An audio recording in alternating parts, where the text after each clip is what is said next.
I am Pankaj and I am electrician instructor ECL Shefali private ITI Godda Jharkhand. आज हम लोग basic electricity के बारे में पढ़ेंगे। आज का टॉपिक है बेसिक इलेक्ट्रिसिटी। आज इसके बारे में जानेंगे कि बेसिक इलेक्ट्रिसिटी है क्या। तो जैसे कि लिखा हुआ है बेसिक इलेक्ट्रिसिटी यानी प्रारंभिक विद्युत। तो बेसिक इलेक्ट्रिसिटी में सबसे पहले जैसे कि हम लोग जनरली बात करते हैं और देखते हैं भी, जहाँ तक होता है हम लोग कि बोलचाल की भाषा में हम लोग बहुत चीज के बारे में जानते हैं, जैसे कि वोल्टेज, करंट और रेजिस्टेंस, ये तीन चीज के बारे में जानते हैं। और यही चीज हम लोग आज बेसिक इलेक्ट्रिसिटी के बारे में पढ़ेंगे। तो जैसे पहले होता है करंट,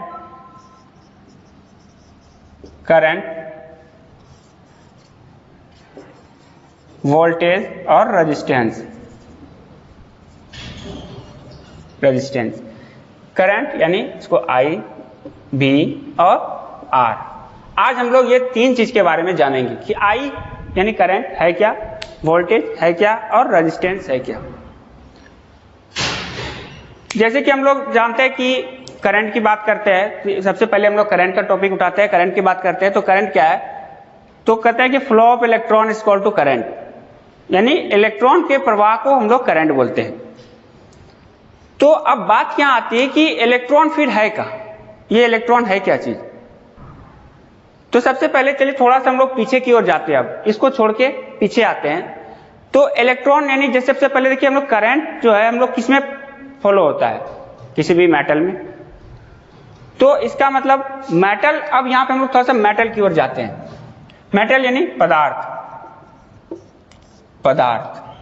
अब इस पदार्थ के बारे में हम लोग जानते हैं कि पदार्थ का निर्माण हुआ कैसे है, तब हम लोग वापस फिर हम लोग इसमें आएंगे। यहां से हमारा सारा कॉन्सेप्ट क्लियर हो जाएगा जब हम लोग करंट के बारे में पढ़ रहे हैं, और इसके बाद हम जब पदार्थ को जान जाएंगे तब हमको समझ में आ जाएगा एक्चुअली में करंट और वोल्टेज और रेजिस्टेंस क्या चीज है। तो सबसे पहले हम लोग पदार्थ के पास आते हैं कि पदार्थ है क्या चीज, या पदार्थ का निर्माण हुआ कैसे है। तो कोई पदार्थ का निर्माण, जैसे भी हम लोग एक मेटल की इस एक स्ट्रक्चर बनाते हैं हम लोग, इससे समझ में आ जाएगा।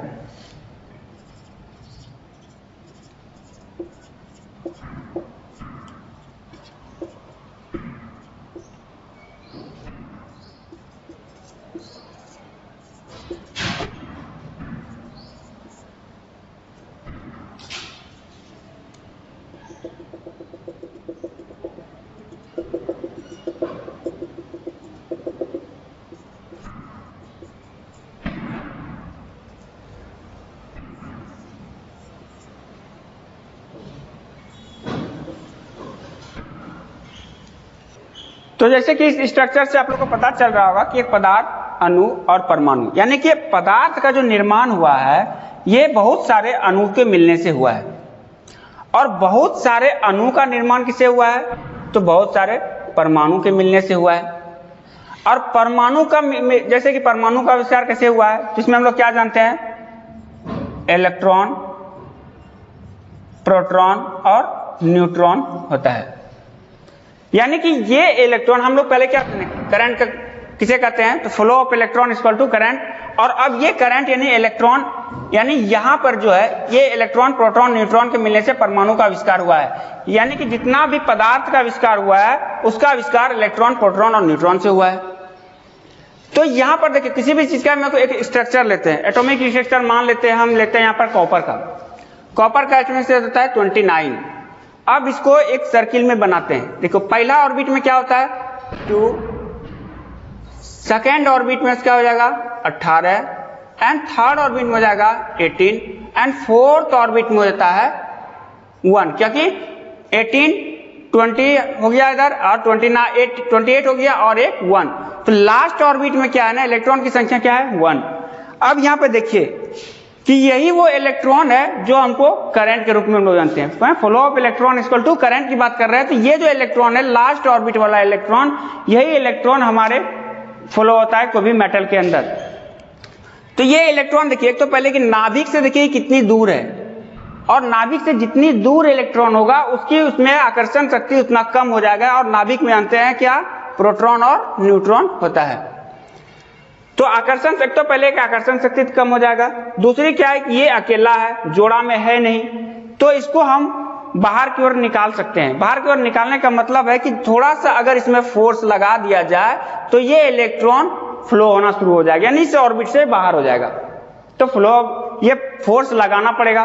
तो यही फोर्स जो हम लोग जब लगाते हैं इलेक्ट्रॉन को के रूप में, तो ये फोर्स हो जाता है तो मेरा वोल्टेज। जब ये वोल्टेज लगाते हैं तो ये वोल्टेज होता है फोर्स, और जो फोर्स लगा है यही मेरा वोल्टेज कहलाता है, जो इलेक्ट्रॉन को बाहर की ओर निकालता है।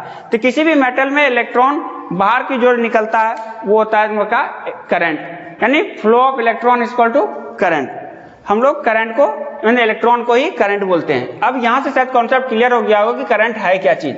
यानी किसी भी पदार्थ में जो इलेक्ट्रॉन, अब ये जो पूरा पदार्थ है इसमें कितना सारे इलेक्ट्रॉन होगा, क्योंकि जब परमाणु का विस्तार, बहुत छोटे छोटे परमाणु से अणु बना और अणु के मिलने से परमाणु पदार्थ का निर्माण हुआ है, तो कितना इलेक्ट्रॉन इसमें होगा, जो कि इतना इलेक्ट्रॉन फ्लो होता है। तो अब एक चीज और यहाँ पर हम लोग कॉन्सेप्ट थोड़ा सा और देख लीजिए। पहले कि करंट के बारे में हम लोग जान लिए, अब वोल्टेज भी सीख लिए कि जो, जैसे कि ये वाला मान लीजिए कि इलेक्ट्रॉन है। अब इस चीज से इलेक्ट्रॉन को थोड़ा सा अगर फोर्स हम लगा देते हैं, फोर्स लगाने से अगर बाहर की ओर निकल जाता है, तो ये जो फोर्स हम लगाए यही मेरा वोल्टेज है, कि इलेक्ट्रॉन को फोर्स देने वाला जो है, धक्का देने वाला काम वो वोल्टेज करता है।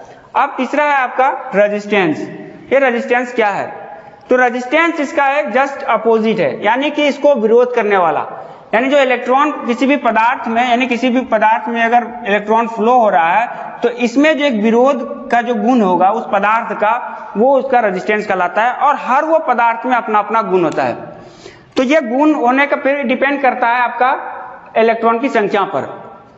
जिस पदार्थ में फ्री इलेक्ट्रॉन की संख्या जितना ज्यादा होगी, वो उसमें वो प्रतिरोधक क्षमता उसका कम होगा, तो रेजिस्टेंस उसका लो होगा।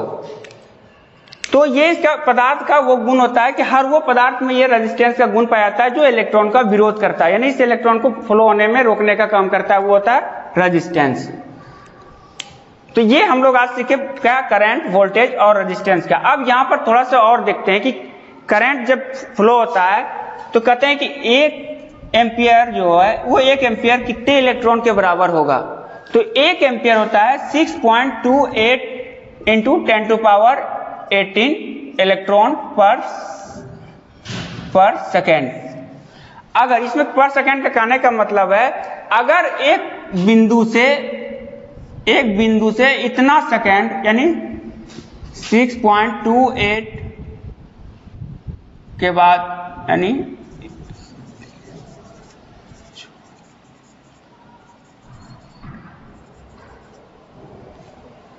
इतना इलेक्ट्रॉन अगर एक बिंदु से 1 सेकेंड समय में पार हो जाता है तो वो 1 एम्पियर के बराबर होगा। तो आप ये सोचिए कि 1 एम्पियर के बराबर में अगर इतना करंट फ्लो हो जाता है, तो जब हम हजारों एम्पियर की बात करते हैं तो उसमें कितना इलेक्ट्रॉन होगा? यानी 1 एम्पियर हमारे लिए घातक साबित हो सकता है कि 1 एम्पियर इतना करंट बह रहा है, तो 100 एम्पियर या 1000 एम्पियर की जब बात करते हैं तो उसमें कितना इलेक्ट्रॉन होगा। तो हमारे शरीर में जब इतना इलेक्ट्रॉन एक साथ में इन करेगा तो हमारे शरीर के लिए कितना खतरनाक हो सकता है। इसीलिए हमेशा इलेक्ट्रिक के में सेफ्टी से काम करना चाहिए। तो आज के टॉपिक में हम लोग ये सीखे बेसिक इलेक्ट्रिसिटी के बारे में, करंट, वोल्टेज और रेजिस्टेंस के बारे में। बाकी आगे हम लोग फिर नेक्स्ट टॉपिक में हम लोग पढ़ेंगे। धन्यवाद।